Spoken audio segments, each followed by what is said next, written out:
আসসালামু আলাইকুম। আজ আমরা আপনাদের জানাব হজরত দাউদ আলাইহিস সালামের এক অসাধারণ ঘটনা, যেখানে তিনি আল্লাহর আদেশ অনুযায়ী ন্যায় বিচার স্থাপন করেছিলেন। হজরত দাউদ আলাইহিস সালাম ছিলেন ন্যায়পরায়ণ এবং সুমধুর কণ্ঠধারী নবী। বলা হয়, যখন তিনি জাবুর কিতাব তেলাওয়াত করতেন, তখন পাহাড়, পাখি, প্রাণী এবং সমুদ্রের মাছরা মুগ্ধ হয়ে শুনত। তার কণ্ঠের সুর এতটাই প্রভাবশালী ছিল যে ধ্বনি ৪০ মাইল পর্যন্ত ছড়িয়ে যেত। একদিন আল্লাহ তাআলা তাকে নির্দেশ দিলেন, বনি ইসরায়েলদের জানাতে যেন শনিবার দিন তারা সকল ব্যবসা, মাছ ধরা এবং অন্যান্য কাজ বন্ধ করে শুধু ইবাদতে মনোনিবেশ করে। হজরত দাউদ আলাইহিসসালাম এ নির্দেশ পৌঁছে দিলেন।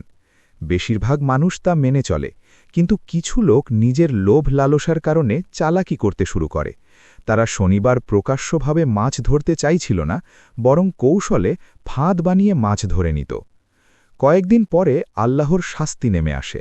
যারা উপেক্ষা করেছিল তারা মানুষ নয়, বানরে রূপান্তরিত হয়েছিল, আর যারা আল্লাহ ভীরু ছিল তারা নিরাপদে রইল। এরপর একটি অন্য ঘটনা ঘটল। এক ধনী ব্যক্তির একটি প্রিয় গরু হারিয়ে যায়। বনি ইসরায়েলের এক নেককার বৃদ্ধা ও তার ছেলে জঙ্গলের ধারে থাকতেন, যেখানে তারা আল্লাহর ওপর ভরসা করে জীবিকা নির্বাহ করতেন। একদিন সেই গরু তাদের সামনে আসে এবং আল্লাহর হুকুমে নিজের মাংস খাওয়ার অনুমতি দেয়।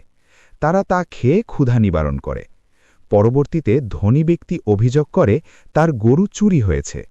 হজরত দাউদ আলাইহিসসালামের দরবারে আসা ঘটনার সত্য উদ্ঘাটন হয়। আল্লাহর পক্ষ থেকে হজরত জিব্রাইল আলাইহিসসালাম জানান, ধনী ব্যক্তি একসময় ওই বৃদ্ধার স্বামীকে হত্যা করে তার সম্পদ লুট করেছিল। গরুটি প্রকৃত মালিকের হাতে ফিরিয়ে দেওয়া হয় এবং অপরাধীর শাস্তি কার্যকর হয়। হজরত দাউদ আলাইহিসসালাম এই ঘটনায় সবাইকে শিক্ষায় জানান, দুনিয়ায় মানুষ অনেক কিছু লুকাতে পারে, কিন্তু কিয়ামতের দিনে অঙ্গপ্রত্যঙ্গই সত্যের সাক্ষী দেবে।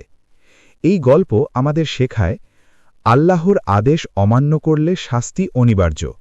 ন্যায় বিচার সব সময় বিজয়ী হয়। আল্লাহ ভীরুদের রিজিক আল্লাহ নিজেই পৌঁছে দেন।